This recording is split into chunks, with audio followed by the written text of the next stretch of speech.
नमस्कार, अस्सलाम वालेकुम। इस समय हम मौजूद हैं गाज़ीपुर के बिंदौलिया में। जी हाँ, इस समय राष्ट्रीय आदर्श व्यापार मंडल के अध्यक्ष श्री अनीस अहमद जी के सामने हम मौजूद हैं। जिस तरह से व्यापारियों पर इस समय दिक्कतें आ रही हैं, उस पर अनीस भाई हर वक्त लगे रहते हैं।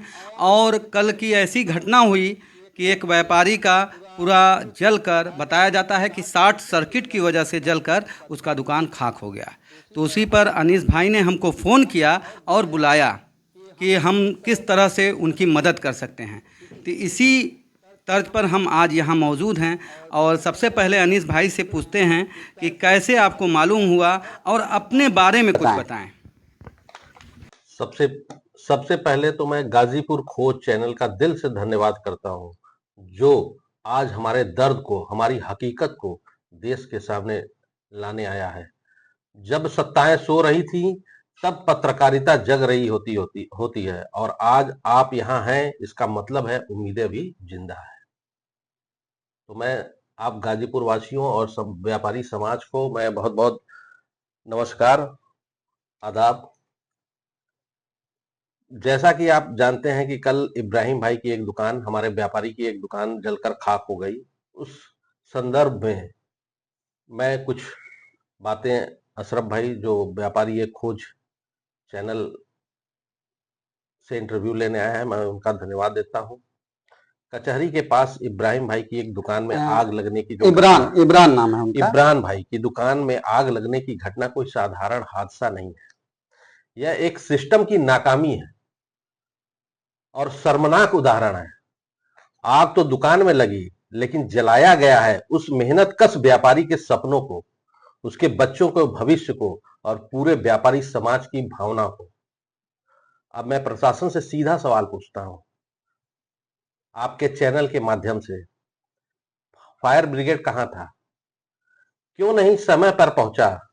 क्या व्यापारियों की जान पूंजी की कोई कीमत नहीं है इस सिस्टम में?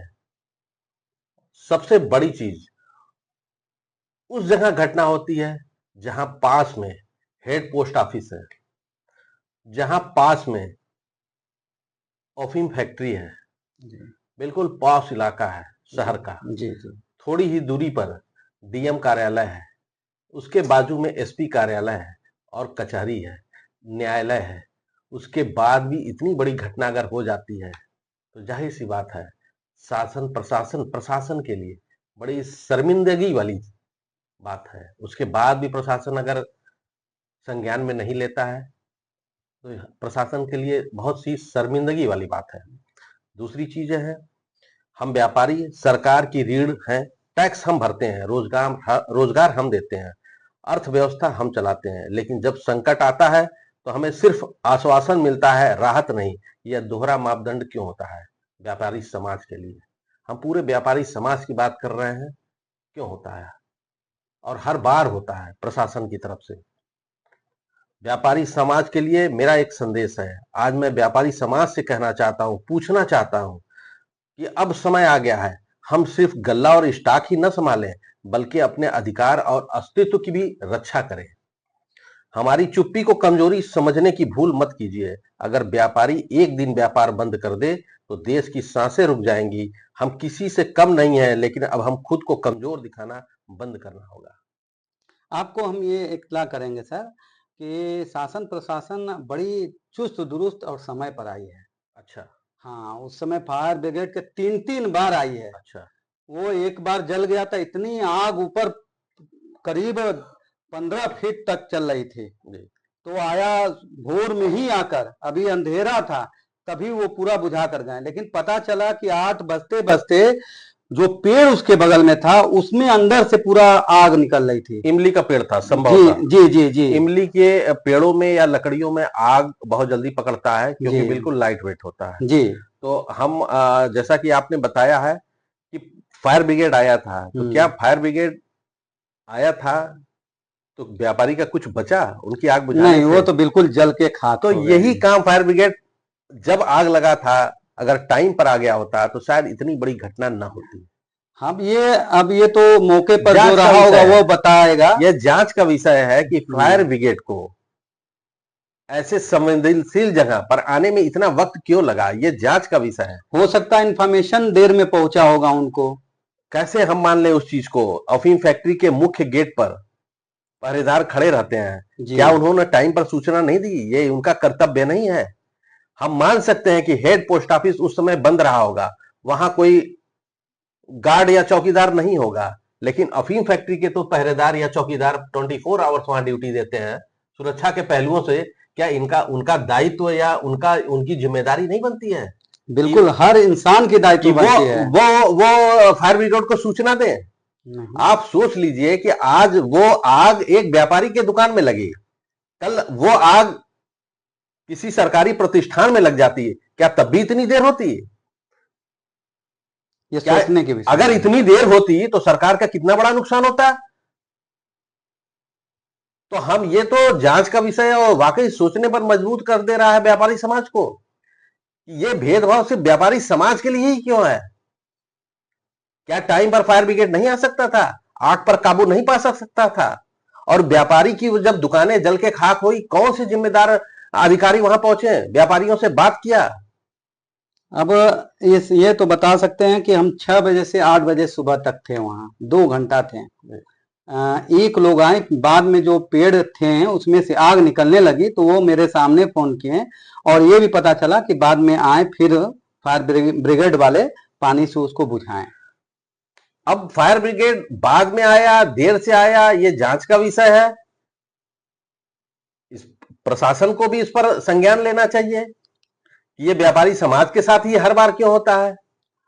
अगर यही घटना किसी सरकारी कार्यालय में हो जाता, जबकि आप उससे सटा हुआ हेड पोस्ट ऑफिस है, अगर उसमें कुछ आगजनी हो जाती, कितना बड़ा नुकसान होता। तो ये सीधे सीधे प्रशासन की लापरवाही है, फायर ब्रिगेड की लापरवाही है। ये जांच का विषय है। दूसरी चीजें है, ये मेरा एक इंटरव्यू नहीं है, ये प्रशासन को एक चेतावनी और एक संदेश है कि व्यापारी अब सिर्फ टैक्स पेयर नहीं है, आवाज बनेगा। हर दुकान, हर शटर, हर गली से सवाल उठेगा, हमारी सुरक्षा कब सुनिश्चित होगी?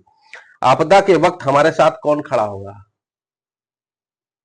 ये सबसे बड़ा सवाल यह है कि व्यापारी समाज के साथ, चाहे उनकी छिनैती हो, चाहे उनकी हत्याएं हो, समय पर कौन पहुंचेगा? कौन हमारी हाथ थमेगा? टैक्स तो समय पर सरकार ले लेती है। ये आपने देखा होगा, जब से डिजिटलीकरण हुआ है तब से समय पर बिल्कुल टैक्स देते हैं। बिल्कुल। और जहां 1 घंटे लेट होता है, हम फाइन के साथ, पेनाल्टी के साथ अपना टैक्स जमा करते हैं।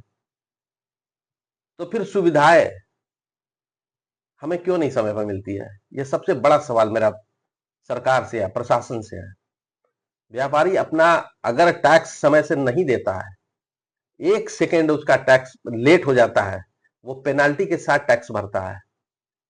तो समय के साथ हमें व्यवस्थाएं भी मिलनी चाहिए। हाँ, हम उम्मीद करते हैं कि ऐसी गलती गाजीपुर में फिर ना हो, प्रशासन सचेत हो इससे। लेकिन अब सवाल ये उठता है कि जिसका जाना था जो गया जी, अब उसके लिए क्या किया से हम लोग उनकी मदद कर सकते हैं जी। ये सोचा जाए। और आपने वो सोचा है, बहुत से लोग यहाँ के वो हैं, उस पद पर हैं जो हम लोग चुनते हैं, विधायक, सांसद, लेकिन किसी का अभी तक पता नहीं चला।